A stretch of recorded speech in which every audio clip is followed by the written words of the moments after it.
Okay, the next thing we're going to look at is we're going to be looking at palm muting again, but we're going to look at accent in different beats of the bar. So with this time round, we're going to play accent in the first beat of every bar.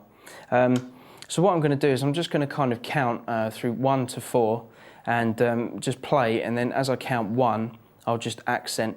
So with accenting for this, we're just going to literally lift our hand off of the back of the bridge and then put it down again for the rest of the chord. So we're going to have this kind of effect.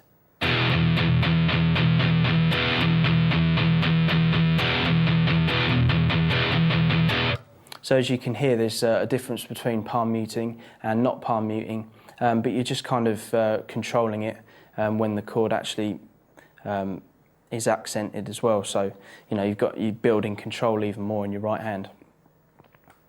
Okay, so with the next example, I'm just going to kind of count through so you can hear where that accent's coming. So here we go. 1, 2, 3, 4. 1, 2, 3, 4. 1, 2, 3, 4. 1, 2, 3, 4. Okay, so as you can see there, I'm just accenting every time I've said 1 and just counting evenly between 1 to 4 using palm muting for the rest of the time. Other things you can kind of practice with this is either tap your foot or use a drum machine or use a metronome. Metronomes have like an accented click on the first beat of every bar, so doing the first beat is going to be the easiest because you just listen out for the louder click and then just accent at the same time. Now you can also practice accenting other beats of the bar as well. So for example, accenting the 2 beat, the 3 beat and the 4 beat, not at the same time but just doing it one after the other. So that was accenting the first beat. If I just count through the next example, I'll just be accenting beat number 2. So here we go. 1, 2, 3, 4. 1, 2, 3, 4. 1, 2, 3, 4. 1, 2, 3, 4. Okay, so you're accenting a different part there.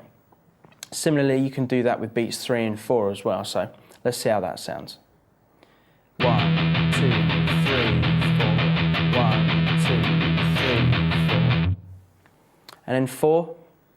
1, 2, 3, 4. 1, 2, 3, 4. 1, 2, 3, 4. Okay, so hopefully you can see where this is going. Also, while practicing that as well, you can accent 2 of the beats. So let's say we could do 1 and 3 or 2 and 4. So let's try 1 and 3 first. 1, 2, 3, 4. 1, 2, 3, 4. And then try 2 and 4. 1, 2, 3, 4. 1, 2, 3, 4. In those last couple of examples, what we're really trying to do is develop your inner sense of rhythm. When you're playing, you might not always want to be counting out loud 1 to 4. You might transpose that into using your foot or a metronome or even a drummer if you're in a band. But this is just kind of a basic overview of looking at how to improve your inner sense of rhythm.